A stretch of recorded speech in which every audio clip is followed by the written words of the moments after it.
a recibir tu palabra, Señor, y yo me dispongo a ser solo un instrumento en tus manos, Señor. Que seas tú hablando a través de mí, Señor. Que yo solo sea un vaso, Señor. Que tu palabra cumpla el propósito por la cual tú la envías a nuestra vida, a nuestros corazones, Señor, y que dé los frutos que tú esperas, Padre. Te los rogamos. Desde ya, Señor, declaramos victoria, declaramos bendición, Señor, y declaramos inoperante todo espíritu contrario, toda distracción, Señor. En el nombre que es sobre todo nombre, en el nombre de Jesús. Gracias, Señor. La gloria y la honra a tu nombre, en el nombre de Jesús. Amén y amén. Aleluya, gloria a Dios. El tema de hoy que nos toca ministrar es el hogar del siervo. Y yo quise primero dar la definición de lo que es siervo. Porque usted sabe que cuando hablamos de hogar estamos hablando de lo que conforma una casa, es decir, del núcleo familiar, hablando de padre, hablando de madre, hablando de hijos. Entonces eso se da sobreentendido lo que es el hogar.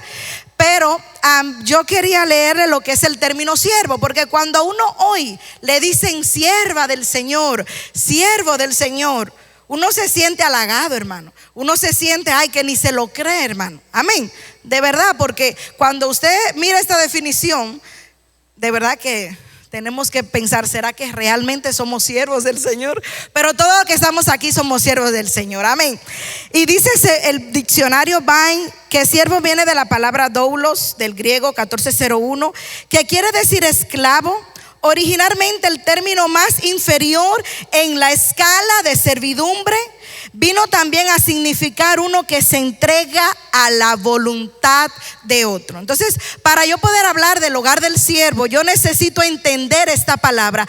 ¿Qué es un siervo? Aquel que le ha rendido su voluntad a Cristo Jesús. Amén. Entonces, ya dado por entender lo que es un siervo, entonces necesitamos hablar ¿Qué es un hogar de un siervo? ¿Cuáles son las cosas que tiene que tener el hogar de un siervo? Entonces el tema o el título que le puse o el subtítulo es la característica del hogar del siervo. Y como decía Johanna, cuando uno piensa en siervo, uno primero tiene que mirarse uno. Entonces cuando yo meditaba en esta palabra, iba a preparar el tema, Dios me puso en mi corazón: pregúntale a tus hijos qué piensan ellos que tienen que tener el hogar de un siervo. ¿Por qué? Porque Johanna decía algo, la pastora Johanna decía algo, que ¿cómo se sienten nuestros hijos? ¿Será que nuestros hijos están en el mismo sentir que nosotros? Entonces cuando Dios me inquietaba a preguntarle esto, era un momento de que yo evaluara si de verdad ellos están entendiendo que ellos viven en el hogar de personas que han decidido servirle al Señor. Y era un reto también a la misma vez, porque ¿qué iban a responder ellos? Entonces yo le preguntaba a mis hijos, tengo un hijo de 13 años, un hijo de 11 años, y me sentaba con ellos y le decía, me toca hablar de un tema y yo quiero que ustedes me digan ¿qué debe tener un hogar para que Dios pueda decir que es el hogar de un siervo? Porque de eso se trata. Nosotros todos podemos decir que el hogar de nosotros es el hogar de un siervo, porque le servimos al Señor. Pero la meta es que Cristo pueda decir que donde nosotros vivimos es el hogar de un siervo. Entonces, preguntándole a ellos, también hice algunas investigaciones, pero preguntándole a ellos me respondían: un lugar donde hay gobierno, un lugar donde hay orden, un lugar que se honra al Señor, un lugar que se sirve solo al Señor. Y hablaban, ellos se ponían ejemplo como nosotros, mami, que todos le servimos al Señor. Ellos muy pilas, hermano. Un lugar que no se practique el pecado. Y ellos usaban la palabra, mami, un hogar de un siervo no puede ser un hogar donde se practiquen cosas malas. Así me decían ellos. Un lugar que se busca al Señor, como papi y tú, que siempre se postran a orar, y cuando oramos juntos. Hermano, le estoy diciendo esto no poniéndome de ejemplo, Dios me guarde, sino viendo que ellos entendieran lo que es un lugar donde podemos decir que es un hogar de siervo. Nos falta mucho a todo, pero ¿qué están mirando nuestros hijos? Que era lo que la pastora Johanna explicaba. ¿Será que nuestros hijos están viendo en nosotros un ejemplo? Y decían ellos, un lugar que tenga un buen ambiente espiritual. Y lo puse así, un lugar espiritual, y puse entre paréntesis ambiente para que podamos entender de qué estamos hablando. Lo dejé hasta ahí, hermano, porque usted sabe que si seguimos, ¿verdad? Solo son 20 minutos que nos toca. Entonces, cuando ellos me daban esta contesta, hermano, yo también meditaba esta palabra, porque ellos están viendo. Y gracias a Dios que no me dijeron las cosas malas, ¿verdad? Porque los niños observan. Nosotros somos el ejemplo de ellos. Y yo meditaba en todo esto, que tiene que tener un hogar para que se llame, para que pueda decir Dios: este es el hogar de mi siervo, este es el hogar de mi sierva. Entonces ahí les dejo eso, le tiran la foto y vamos a comenzar a desglosar hasta que el tiempo nos dé, hermano, porque no voy a tener tiempo para desglosar todo, pero vamos a empezar con algo. Dice 1 de Timoteo 3:4, un hogar que hay gobierno. Y aquí usted sabe que está hablando de los obispos. Dice que gobierne bien su casa, que tenga a sus hijos en sujeción con toda integridad. Hermanos, si nosotros nos ponemos a ver este versículo, ¿será que de un todo la cabeza del hogar gobierna el hogar? Entonces ahí donde nosotros no tenemos que parar. Y concuerdo completamente con lo que decía la pastora Johanna, que uno tiene que saber muy bien sus límites como esposa de un ministro del Señor. En el caso de nosotras que somos esposas de pastores, eso nos va a ayudar a tener una vida victoriosa aún dentro del hogar, si conocemos muy bien cuál es nuestra posición. Pero cuando yo leí aquí este versículo, que gobierne, necesitamos entender un poquito lo que es el gobierno, porque cuando hablamos de gobierno, usted tal vez rápidamente, igual que yo, nos vamos al término de mandar, amén, al término de jefe. Y sí, en parte sí, pero mire lo que quiere decir la palabra gobernar, que quiere proistemi, del griego 42:53 y 24:76, que quiere decir estar delante. Entonces, cuando habla de que gobierne bien su casa, es un siervo, es una sierva que va delante, que va dando un ejemplo, que va diciendo: miren lo que yo hago, ustedes deben hacerlo. Lo que yo hago, ¿verdad? Que honro al Señor. Dice presidir, practicar, gobernar, ocuparse, presidir, tener autoridad sobre, cuidar, ayudar, ocuparse en, practicar y dirigir y ser jefe. Entonces, todas estas cosas tienen que ver con el término gobierno. Entonces, una de las características que yo encontré que debe tener un hogar de un siervo es que hay gobierno. Pero cuando hablamos de gobierno, no es solo para mandar, porque ahí está, sí, para dirigir, pero es alguien que ha entendido que tiene que ir delante. Es alguien que ha entendido que tiene que ocuparse de lo que tiene a su cargo. Y esa es la diferencia. Cuando hay un buen gobierno, amén, hermanos, se va a ver cómo es el equipo en el caso del hogar. Si hay un buen gobierno, ustedes se van a dar cuenta en la esposa, en los hijos. Amén. Y no es porque nuestros hijos vayan a ser perfectos, no, hermano, ni nosotros lo somos, sino porque ellos tarde o temprano van a seguir el ejemplo que han visto. Dice la palabra del Señor: instruye al niño en su camino, y aunque fuere viejo no se apartará. Quiere decir que en algún momento tal vez puede apartarse, pero cuando venga la instrucción a su vida, cuando les recuerde la palabra, esa instrucción va a hacer que se vuelva al camino, hermano. Y esa es la esperanza de todo el que le sirve al Señor, amén, que tarde o temprano va a ver los frutos, aleluya. Otra de las características que tiene un hogar de un siervo, son muchas, pero esta fue la que yo fui desglosando, que hay orden, un hogar que hay orden. Y estamos en 2 de Reyes 21. Aquí vamos a entender algo. Dios quiere que nuestra casa esté en orden, y por eso incluso pusimos el primer término, que hay gobierno, porque donde hay gobierno es porque hay un orden, amén, donde hay alguien que preside, que dirige. que va adelante.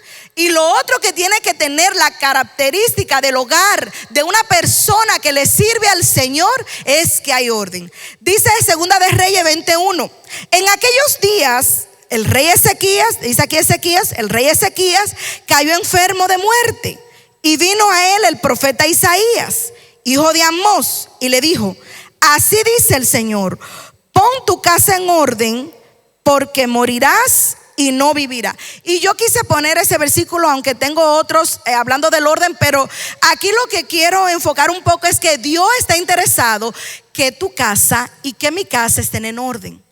Y entonces ese es un trabajo que hay que hacerlo en equipo. Dijimos que el primero, que hay alguien que preside, pero por ejemplo nosotras como las esposas tenemos un papel muy importante. Hermanas, si nosotras no respetamos el gobierno, nuestros hijos no lo van a hacer. Y lo que ellos no ven en la casa, no lo van a poder ejecutar ni en la obra del Señor, ni en lo secular. Y por ende, hermano, no van a haber bendición, no van a haber prosperidad. Entonces, a ti y a mí, amada hermana, nos conviene que nuestra casa esté en orden. El que gobierna va a hacer su trabajo, va a ir delante. Pero nosotras como mujeres tenemos un papel muy importante, y es de procurar con diligencia que en nuestra casa haya un orden, que nuestros hijos vean que hay un orden, que cuando se va a hacer algo, cuando hay que tomar una decisión, el que gobierna, ¿verdad?, lleva la voz cantante. Pero tú y yo necesitamos entender eso.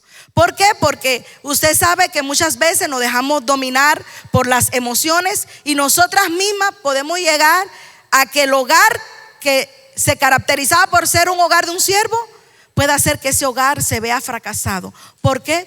Por no procurar que en esta casa que Dios dijo, esa casa va a ser de mi siervo, se mantenga el orden. Entonces es necesario que tú y yo, mujer, y le hablo este tema específicamente a la mujer, porque el tema del anticristo, hermano, es que haya desorden.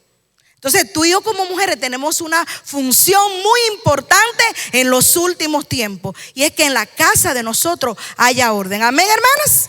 Amén. Seguimos. Un hogar que honra al Señor. Dice Proverbios 3:9: honra a Jehová con tus bienes y con las primicias de todos tus frutos. Y voy a leer ahí mismo Malaquías 1:6: el hijo honra al padre, y el siervo a su señor. Si pues soy yo padre, ¿dónde está mi honra? Y si soy señor, ¿dónde está mi temor? Dice Jehová de los ejércitos: a vosotros, oh sacerdotes, que menospreciáis mi nombre, y decís en que hemos menospreciado tu nombre. Y ahí el Señor les dice: ¿en qué? En que me han robado, en que no han traído los diezmos. Y hermano, algo que tiene que tener el hogar de un siervo es que honra al Señor con los bienes. Y es algo que nosotros necesitamos entender. Para que la casa de nosotros se pueda llamar una casa de un siervo, de una sierva del Señor, esa casa honra al Señor con todos sus bienes. Esa casa no tiene problema con diezmar, no tiene problema con ofrendar, no tiene problema cuando hay que aportar, no tiene problema. ¿Por qué?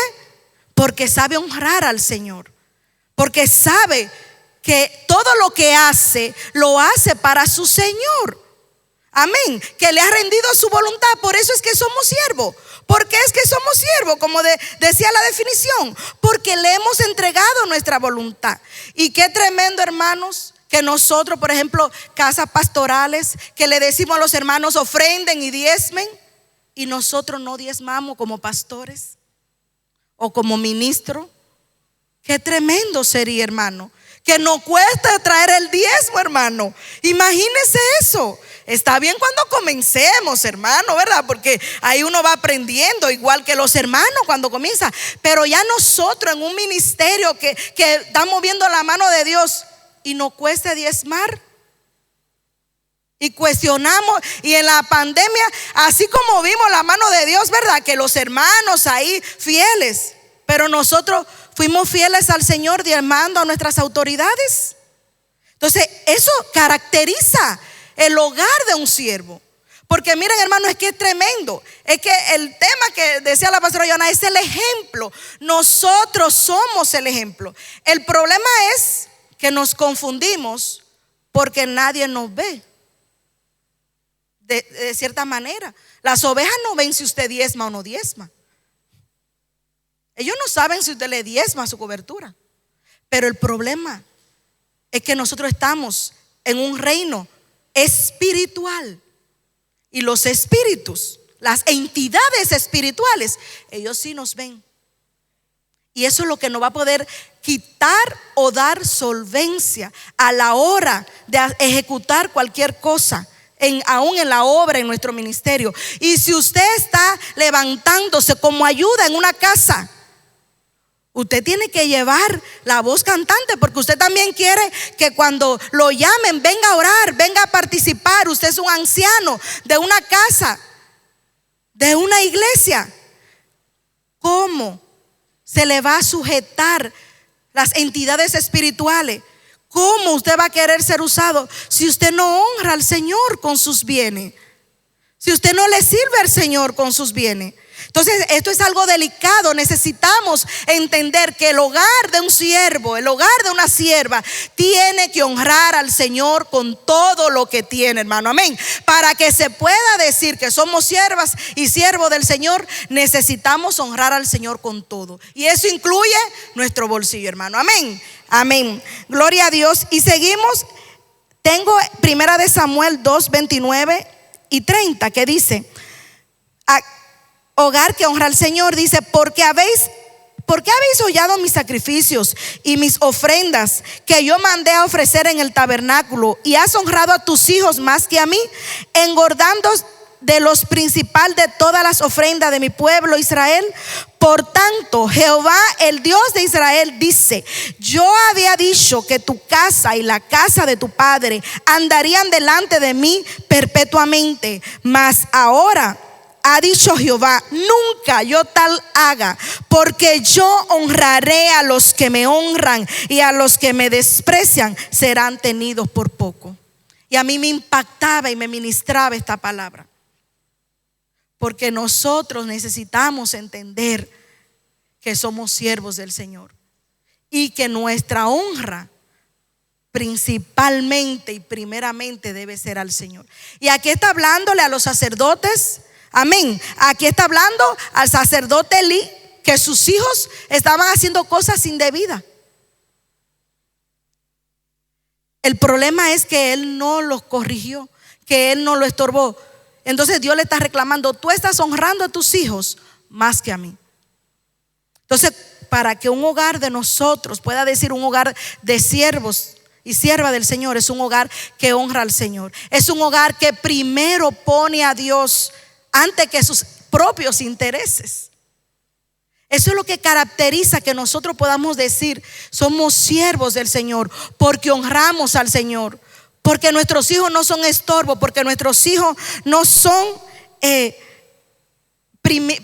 primero, sino que el primer lugar lo ocupa el Señor. Que nuestros hijos no son excusa para que nosotros busquemos al Señor o honremos al Señor, sino que nuestros hijos están viendo el ejemplo de nosotros, que le servimos al Señor, y que ante cualquier cosa o cualquier sentimiento, primero es honrar al Señor. Amén. Aleluya, gloria a Dios. Voy a terminar con esto porque el tiempo ya se me agotó. Hogar que sirve solo al Señor. Para que un hogar se pueda decir que es siervo del Señor, es un hogar que solo sirve al Señor. Y dice Lucas 16:13: ningún siervo puede servir a dos señores, porque aborrecerá a uno y amará al otro, o se apegará a uno y despreciará al otro. No pueden servir a Dios y a la riqueza. Y eso es algo que tú y yo necesitamos entender. Y como siervos del Señor necesitamos entender que lo primero que nosotros tenemos que hacer es servirle al Señor. No es verdad que vamos a poder servirle a dos señores, dice la palabra del Señor. Nosotros necesitamos servirle solo al Señor. ¿Y cómo es eso? Cuando nosotros entendemos que la prioridad, aún hablando como hablaba el versículo anterior, la honra siempre al Señor, la prioridad en todo lo que hacemos es el Señor. Usted y yo que tal vez estamos en el ministerio, ya somos casa pastoral, nosotros primero honramos al Señor y servimos solo al Señor. Amén. Gloria a Dios. Aleluya. Esta es la casa de los siervos del Señor. Amén. Aleluya. Hasta aquí. Gloria a Dios.